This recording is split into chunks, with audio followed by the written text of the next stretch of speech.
When you're picking out your plants for crested geckos, there's a ton of different plants that you could choose from, but there's a few different things that you have to think about before buying them. The first thing you have to think about is where you are buying them from, because if you just buy them from a random place, they could be contaminated with parasites and pesticides that could be harmful towards your crested gecko. One more thing to think about is if this plant will be right for the biome.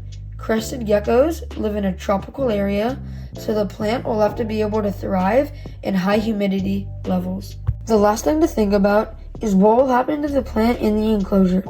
It might get trampled on and destroyed by the crested gecko, so you have to make sure that you are not using delicate plants and use more sturdy ones instead.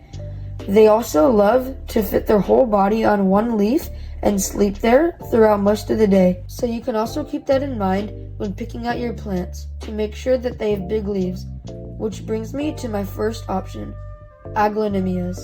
I'll have a link in the description below about where I buy my plants from, which is just the Bioactive. I think that there's about 3 different varieties of aglaonemias, but all of them do the same job.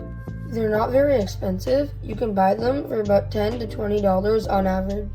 As well as that they're a beginner level plant, so they are also very easy to grow and it would be pretty difficult for you to kill them. It is also a very hardy and durable plant, so when your gecko jumps on it, the leaves will not break and nor will the stem.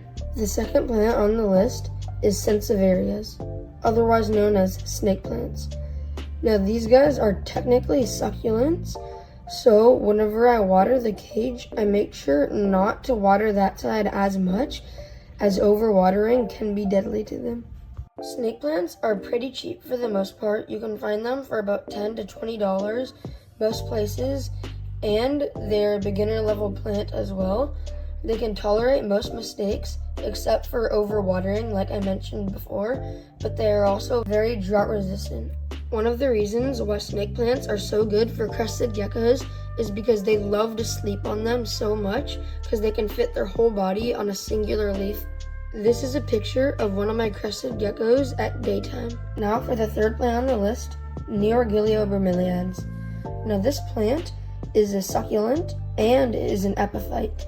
They grow up in the air in the canopy, and they are not a beginner level plant. They are more intermediate. You can buy a rooted mother bromeliad and plant it in the substrate, although most of the time what you'll buy is offspring of the mother bromeliad, and you can wedge those in the crevices of the wood or plants and stuff sphagnum moss in there, and they will grow straight in there. One thing that I love about bromeliads is that whenever you mist their enclosure, they have an axle that collects a ton of water, and it creates an opportunity zone for drinking water inside the enclosure for your reptile. Last plant on the list is pothos. There is a ton of different varieties of them, but all of them work. These guys are probably the cheapest on the list.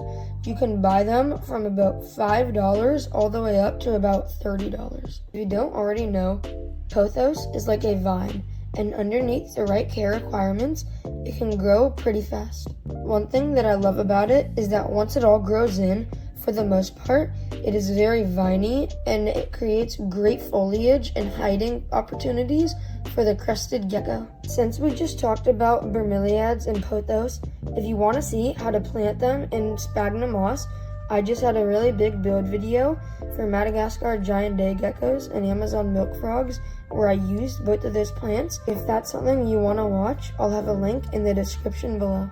The more subscribers I get, the more I will post, so like and subscribe.